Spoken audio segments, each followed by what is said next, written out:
कि पतंजलि जो है वो किसी धारणा पर जोर नहीं देते हैं, वो विज्ञान के आधार पर योग सूत्र बताते हैं कि योग सूत्र जो है वो विज्ञान है, एक योग विज्ञान का विषय है। आगे कभी होगी ऐसी संभावना नहीं है, क्योंकि जो कुछ योग के विषय में लिखा जा सकता है उन्होंने लिख दिया है, उन्होंने कुछ भी बाकी नहीं छोड़ा है और इसमें कोई कुछ नहीं जोड़ सकता। पतंजलि के योग सूत्र जैसे अन्य किसी शास्त्र की रचना होने के भविष्य में कोई संभावना नहीं है। मतलब जो योग सूत्र में जितनी चीजें हो सकती है वो पहले ही पतंजलि ने उसमें लिख दी है, अब बाद में भी जोड़ा जाए ऐसा भी कोई सूत्र जो है बाकी रहा नहीं है। जैसा बुद्ध एकांगी है, महावीर एकांगी है, जीसस एकांगी है, मोहम्मद फनी है, तो ये सारे के सारे जो पॉइंट है उन्होंने पहले ही एकांगी को बहुत महत्व दिया है। और लेकिन उनकी यह आवश्यकता तुम्हारी वजह से हो सकती है या तुम्हारे प्रति गहरी दिलचस्पी, गहरा करुणा के कारण हो सकता है। वे एक निश्चित मार्ग पर जोर देते हैं, जिंदगी भर के उसी को जोर देते रहे। वे कहते हैं कि दूसरी हर बात गलत है और यही ठीक मार्ग है। वे ऐसा कहते हैं कि केवल तुम में आस्था निर्मित करने के लिए तुम इतने आस्थाहीन हो कि तुम इतनी शंकाओं से भरे हो कि यदि वे कहते हैं कि यह मार्ग ले जाता है लेकिन दूसरे मार्ग भी ले जाते हैं तो तुम किसी मार्ग पर चलोगे नहीं, इसलिए वे जोर देते हैं केवल यह मार्ग ले जाता है। कहने का मतलब ये है कि अगर वो कहेंगे कि कोई और भी मार्ग है अंतिम सत्य तक पहुंचने का, तो तुम शायद उस मार्ग पर जाओगे नहीं, लेकिन वो इसी मार्ग को इसलिए ज़्यादा फोर्स करते हैं कि यही मार्ग जो है वो लेके जाता है तुम्हें सत्य की तरफ। यानी अगर आपका एकांगी मार्ग आप अपनाते हो, आप भक्ति मार्ग अपनाते हो, तो किसी एक मार्ग के थ्रू आप योग सत्य तक पहुंच सकते हैं। पतंजलि भी न तो नास्तिक को इम्पोर्टेंस देते हैं न ही आस्तिक को, जिस तरीके से मैंने तुम्हें पहले एक्सप्लेन किया कि नास्तिक और आस्तिक योग का एक महत्वपूर्ण पॉइंट है, जिसमें आप अगर एग्जाम क्वेश्चन ऐसा आता है कि आपके योग का वैज्ञानिक महत्व बताओ, तो उसमें आप एक नास्तिक और आस्तिक वाला पॉइंट ऐड कर सकते हो, जिसमें आप ये एक्सप्लेन कर सकते हो कि पतंजलि ने भी नास्तिक होना या आस्तिक होना इम्पोर्टेंट नहीं बताया, उसी तरीके से नास्तिक होना या आस्तिक होना अंतिम लक्ष्य तक पहुंचने के लिए इम्पोर्टेंट नहीं है। ये सिर्फ और सिर्फ एक क्या है, भक्ति मार्ग एक साधन के तौर पर है, आपका एक मार्ग है जिस मार्ग से गुजरते हुए आप अंतिम लक्ष्य यानी सत्य तक पहुंच सकते हो। लेकिन यदि तुम आंशिक हो तो तुम्हारे सारे आयाम नहीं समेट सकते। पतंजलि आंशिक नहीं है, पतंजलि भी आंशिकता को इम्पोर्टेंस नहीं देते, वो भी आंशिक नहीं है और वे कम संबंधित है और मार्ग में वे पूर्ण रूपांकन से अधिक संबंधित है। वे झूठ का प्रयोग नहीं करेंगे और वे युक्ति का प्रयोग नहीं करेंगे, वे तुम्हारे साथ समझौता नहीं करेंगे, कोई वैज्ञानिक समझौता नहीं कर सकता।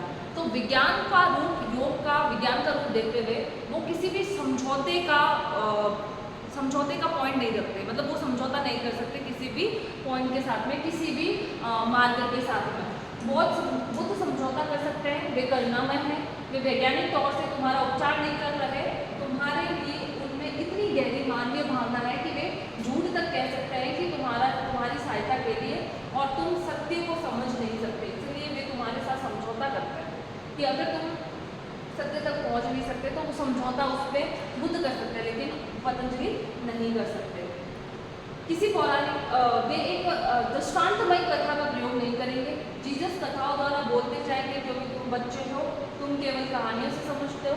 तो सभी जितने भी महावीर हुए हैं, बुद्ध हुए हैं, जीसस हुए हैं, वो आपको आपकी विचारधाराओं के आधार पर आपको समझाने की कोशिश करते हैं। मतलब कि बुद्ध है वो आपसे झूठ भी बोल सकते हैं क्योंकि उनको पता है कि आप सत्य नहीं जानते हो, अभी तक सत्य को नहीं खोज पाए हो।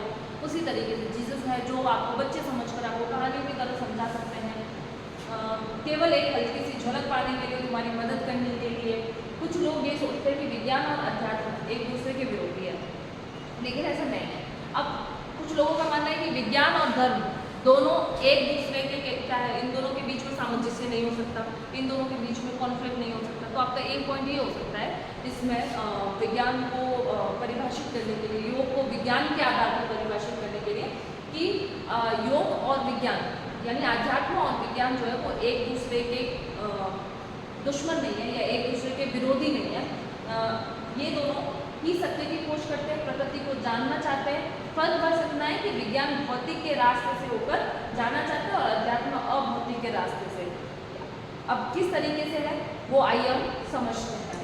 देखो वास्तव में देखा जाए तो कहने का मतलब है कि जो विज्ञान है वो आपके जो हमारे नेचर की जो चीज़ें हैं उनका उपयोग करते हुए सत्य की तरफ जाना चाहता है, और आध्यात्मक है जो हमारे बिलीव्स, हमारे एडिकेट्स, हमारी मान्यताएं, उनके थ्रू हम सत्य को खोजते हैं।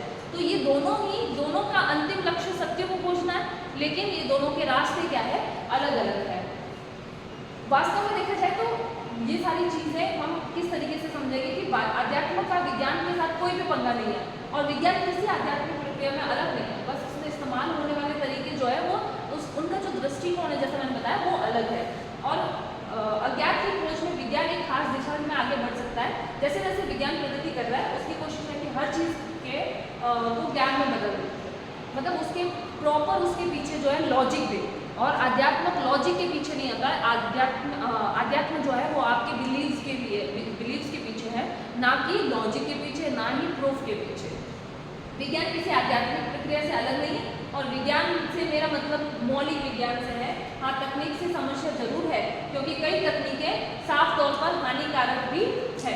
जो कुछ भी अपरिचित है हम उनसे परिचित होना चाहते हैं। बहुत सारी चीज़ें हैं जो जिनको हम नहीं जानते, जैसे नए नए वैज्ञानिक खोज करते रहते हैं ब्रह्मांड के बारे में। बहुत सारे ऐसे तत्व हैं जो पृथ्वी पर पाए जाते हैं पर वो अज्ञात है, तो उनके बारे में खोज होती रहती है।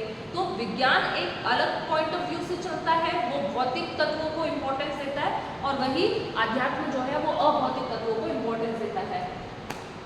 ऐसी चीज़ है, ऐसी वस्तुओं को भी देख सकते हैं जो हम नंगी आंखों से भी देख सकते हैं, नहीं देख सकते हैं, और फिर चाहे वह सूक्ष्मदर्शी हो, दूरबीन हो, तो ये सिर्फ विज्ञान के थ्रू पॉसिबल है, और ये सभी विज्ञान की तीसरी आंख है। लेकिन इन यंत्रों की मदद से सूक्ष्म जीवों से लेकर तारों, आकाशगंगाओं को देख लेने पर भी कुछ सार्थक जानकारी हासिल नहीं हो सकती। हम विज्ञान के थ्रू बहुत सारी चीज़ों के बारे में नॉलेज ले सकते हैं, बहुत सारी चीज़ें जान सकते हैं, लेकिन ये सार्थक जानकारी नहीं है हमारे लिए। हमारे लिए बहुत सी चीज़ें जो है, जिंदगी पहले से ही बहुत सारी रहस्यों से भरी हुई है। जब आप रात में आकाश की तरफ देखोगे तो आपको बहुत सारे तारे दिखाई देते हैं। आपने कभी उन्हें गिनने की कोशिश की है? जब तारे गिनने की कोशिश, जब कोई भी बच्चा छोटा होता है तो तारे गिनने की कोशिश करता है, और वो गिन भी नहीं सकता है ना। बीच बीच में हम काउंटिंग भूल भी जाते हैं। तो उसी तरीके से वो करीब 8000 तारे हो सकते हैं, जितना आप देख सकते हो 15,000 तारे देख सकते हो। तो यही आप अगर टेलीस्कोप के थ्रू देखो तो आप खरब तारे, अरब तारे आपको दिख सकते हैं। सबके बावजूद संसार जो है वो पूरा संसार का जो आप कितना ही व्यस्त देख लो, मतलब टेलीस्कोप से देख लो आप, तो भी आपको कुछ ना कुछ रहस्यमय छूटेगा ही। और बहुत सी चीज़ें हैं जो अभी विज्ञान भी नहीं जान पाया है। अगर आप 100 साल पहले किसी पत्ते को देखते तो आपको बस सिर्फ एक पत्ता नजर आता, लेकिन आज ये सिर्फ पत्ता नहीं है, हम इस बात से परिचित है कि उस पत्ते में अनगिनत तरह की चीज़ें चल रही होती है। और लेकिन जो चीज़ें चल रही है, जैसे वो वैज्ञानिक तौर पर देखा जाएगा कि पहले तो अगर वैज्ञानिक जो पद्धति थी वो इतनी नहीं डेवलप्ड थी, तो उसको सिर्फ पत्ता माना जाएगा। अब हर चीज़ में वैज्ञानिक जो है वो कुछ ना कुछ उसमें फैक्टर ढूंढने की कोशिश की जाती है, या वैज्ञानिक तत्व ढूंढने की कोशिश की जाती है, जैसे प्रकाश संश्लेषण। अब पहले ये सारी प्रोसेस नहीं पता, लेकिन जैसे जैसे विज्ञान का डेवलपमेंट हुआ, टेक्नोलॉजी का डेवलपमेंट हुआ, तो किस तरीके से उसमें सूक्ष्म कण पाए जाते हैं, वो सारी चीज़ें खोजी गई है। तो ज्ञान तक पहुँचने के तरीके अलग हैं, जिंदगी को उधेड़ करके, उनकी चीड़ फाड़ करके जानने की कोशिश करना कारगर नहीं है। यह आध्यात्मिक खोज से खास अलग नहीं है, बस इसमें इस्तेमाल होने वाले तरीके, दृष्टिकोण अलग है, लेकिन बुनियादी तौर पर दोनों ही अस्तित्व की प्रकृति को जानना चाहते हैं। मतलब चाहे आध्यात्मिक तौर पर हो और चाहे वैज्ञानिक तौर पर, दोनों का अंतिम लक्ष्य क्या है?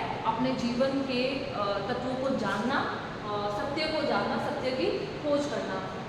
वास्तव में देखा जाए तो आध्यात्म में भी विज्ञान के साथ कोई समस्या नहीं है, कोई इतना बड़ा कॉन्फ्लिक्ट नहीं है। विज्ञान किसी आध्यात्मिक प्रक्रिया से अलग नहीं है। यहाँ विज्ञान से मेरा मतलब है कि मौलिक विज्ञान से है।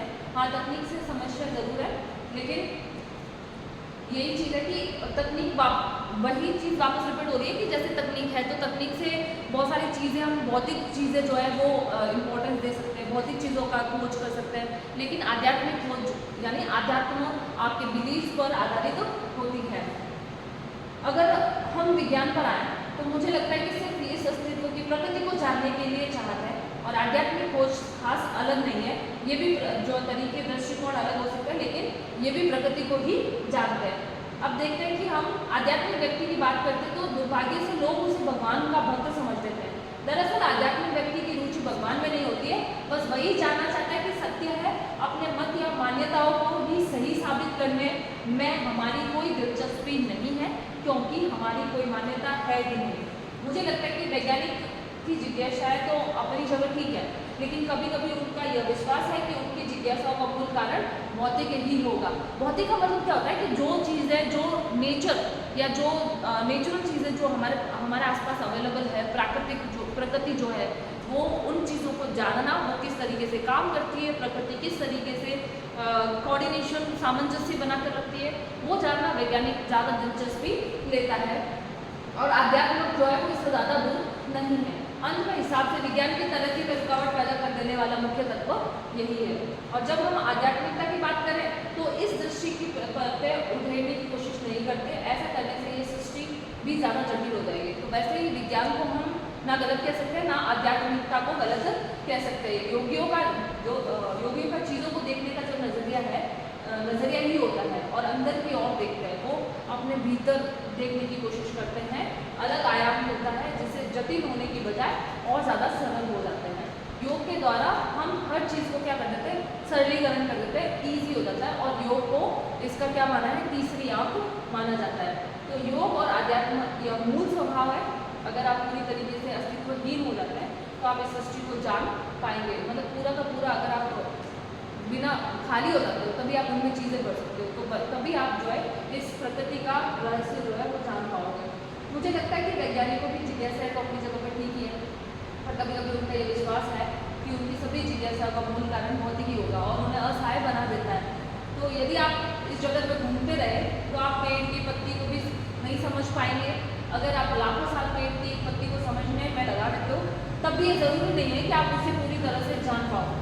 कहने का मतलब ये है कि अगर आप किसी एक चीज़ को मतलब नई नई चीज़ों को एक्सप्लोर करते रहोगे तब भी आप ज़रूरी नहीं कि आप अपने लक्ष्य पर टाइम पर पहुंच जाओ। और ये भी ज़रूरी नहीं है कि आप एक चीज़ पर ही अटके रहे तभी भी आप लक्ष्य तक पहुंच सकते हैं।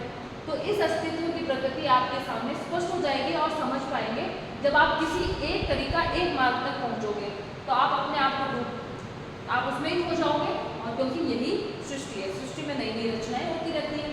अपने भीतर ही इस जगत को जानने की जिज्ञासा आपके अंदर एक चमत्कारी अंतर पैदा करता है और ये फर्क महसूस करने की आपको इतनी आज़ादी मिलती है कि आप अपने जीवन को ऐसे तरीके से जीने लगते हैं जिनकी आपने कल्पना ही नहीं की हो। जीवन में ऊर्जा को आप ऐसे तरीके से इस्तेमाल करने लगते हैं कभी आपके लिए संभव ही ना हो। तो योग के द्वारा आप में ऊर्जा भी संचरण होती है। आप योग के द्वारा एक वैज्ञानिक तौर ये बताता है कि आपकी जो शारीरिक मन को कंट्रोल करते हो तो आप में हर चीज़ जानने की जिज्ञासा बनी रहती है और आप अपने जीवन को एंजॉय करने लगते हो। ज्ञान तक पहुंचने के दो तरीके हैं, विज्ञान और योग। विज्ञान जिंदगी को उधेड़ के उसकी चीर-फाड़ करके जानने की कोशिश करता है।